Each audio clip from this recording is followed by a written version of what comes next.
আমি একটা মজাদার চাটনি বা আচার রেসিপি আপনাদের তৈরি করে দেখাবো। আর সেটা কি দিয়ে দেখাবো জানেন?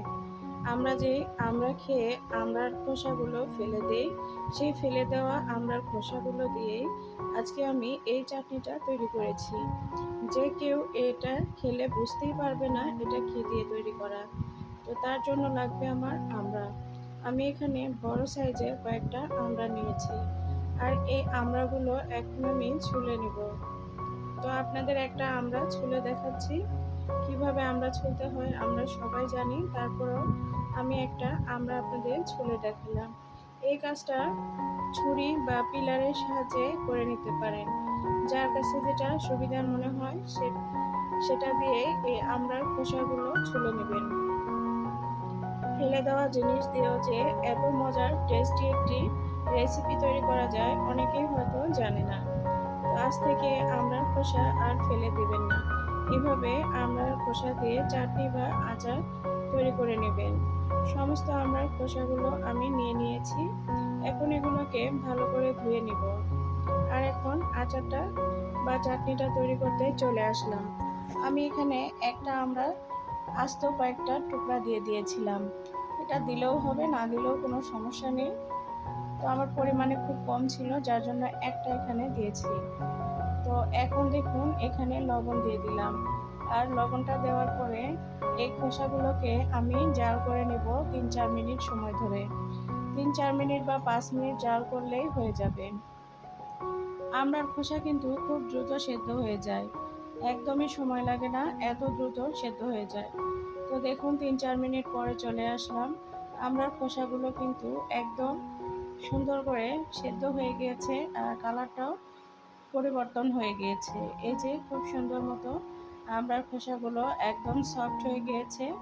এখন এগুলোকে আমি উঠিয়ে নিব আর পানি ঝরিয়ে এগুলো ব্লেন্ড করে বা শিলপাটায় বেটে নিতে হবে। তো আমি শিলপাটায় বেটে রেখে দিয়েছি। এখন একটা মশলা তৈরি করব, সেটা হচ্ছে এখানে কিছু পাঁচফোড়ন আর শুকনা মরিচ দিয়ে দিলাম, আর কয়েকটা জিরা দিয়ে দিব। তো শুকনা মরিচ, পাঁচফোড়ন আর জিরা দিলেই এনাফ, আর কোনো কিছু দেওয়ার প্রয়োজন নেই। এই ১ চিমটি পরিমাণ জিরাও দিয়ে দিলাম। দিয়ে এখন এটাকে লাল লাল করে ফ্রাই করে নিব। তো একদম মুচমুচে যেন একটা ভাব আসে, সেরকম অবস্থায় এটাকে ফ্রাই করে নিতে হবে।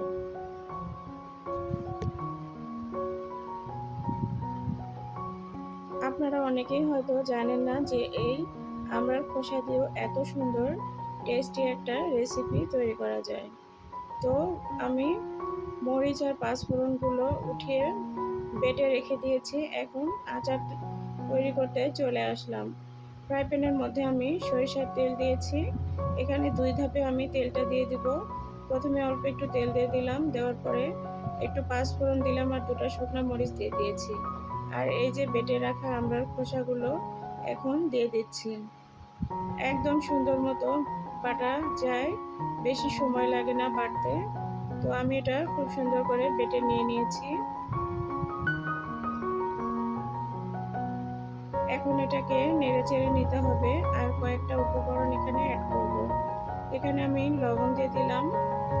প্রথমে আমি লবণ দিয়ে সেদ্ধ করেছিলাম যার জন্য 1/2 চামচ লবণ দিয়েছি। ১ চামচ মরিচের গুঁড়া, ১ চামচ হলুদ দিয়ে দিলাম, আর এখানে দিয়ে দিব চিনি। তাছাড়া আর কিছু এখানে দেওয়ার প্রয়োজন নেই। আপনারা যদি গরম মশলা দিতে চান সেই ক্ষেত্রে গরম মশলা দিতে পারেন, তবে না দিলেও কোনো সমস্যা নেই। একদম সিম্পলভাবে তৈরি করেছিলাম, কিন্তু সিম্পলভাবে তৈরি করলেও হবে কি, এটা কিন্তু খুবই টেস্টি ছিল। আর এখন এই যে চিনি দিয়ে দিলাম 1/2 কাপের মতো। যেহেতু আমার পরিমাণে খুব কম চাটনিটা তৈরি করছি, যার জন্য 1/2 কাপের মতো এখানে চিনি দিয়ে দিয়েছি। চিনিটা একটু বেশি দিবেন, তারপরও আমরা যেহেতু অনেক টক, সেই ক্ষেত্রে আপনাদের এখানে চিনিটা 1/2 কাপের মতো দিলে এই পরিমাণে একদম ব্যালেন্সটা ভালো থাকবে। টক ঝাল মিষ্টি একদম টেস্টি একটা চাটনি তৈরি হয়ে যাবে। তো এখন এই তো যে পানিটা আছে বা রসটা আছে সেটা কিন্তু একদম শুকিয়ে নিতে হবে। তো নাড়াচাড়া করে শুকিয়ে নিব, তার আগে আমি সে বেটে রাখা পাঁচফোড়ন আর শুকনো মরিচের গুঁড়াটা দিয়ে দিলাম। একদম মিহি করে বাটিনি, একটু আধা ভাঙা মতো ছিল, তো সেটাই দিয়ে দিলাম। এখন এভাবে অনবরত নেড়ে চেড়ে নিতে হবে।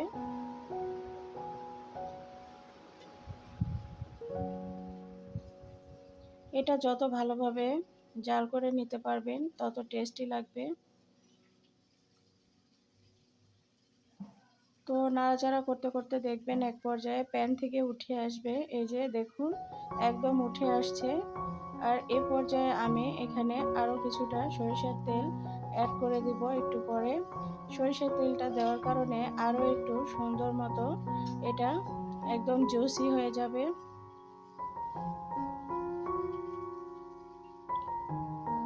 তো এখন এই যে আমি আরেকটু সরিষার তেল এখানে অ্যাড করে নিব।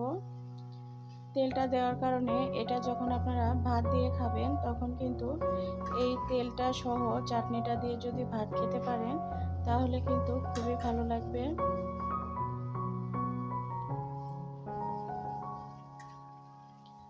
আমরা সাধারণত এত বেশি টক হয় না যতটা টক না হয় আমড়ার খোসাগুলো। তো এই চাটনিটা তৈরি করতে আপনাদের কিন্তু সব কিছু ব্যালেন্সটা ঠিক রাখতে হবে, কারণ আমড়ার খোসা কিন্তু প্রচুর টক হয়ে থাকে। যার জন্য আমি এইভাবে তৈরি করে নিচ্ছি। আর আমার এই রেসিপিটি প্রায় একদম রেডি হয়ে এসেছে। ভিডিওর মাঝে অনেক নয়েজ আসছে, প্লিজ ক্ষমা সুন্দর দৃষ্টিতে দেখবেন। এখন কিন্তু আমার চাটনিটা প্রায় রেডি হয়ে এসেছে। দেখতেই পাচ্ছেন কতটা সুন্দর দেখাচ্ছে, আর খেতেও কিন্তু অসাধারণ টেস্টি হয়েছিল।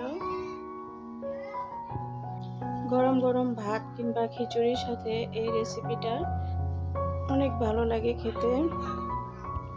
কত সহজে তৈরি হয়ে গেল একটি ঝটপট মজাদার চাটনি রেসিপি। তো এখন রেডি হয়ে গিয়েছে, আমি পরিবেশন করে দেখাচ্ছি। দেখুন মাশাআল্লাহ কত জুসি হয়েছে। আর এটা এই যে তেলটা দেখছেন, এটা খিচুড়ির সঙ্গে খেতে কিন্তু অসাধারণ লাগে, আর ভাতের সঙ্গেও খাওয়া যায়। এছাড়া সুধা মুখেও এটা খেতে খুবই ভালো লাগে। কেমন লাগলো রেসিপিটি কমেন্ট করে জানাতে ভুলবেন না। চলে গেলাম, বাই।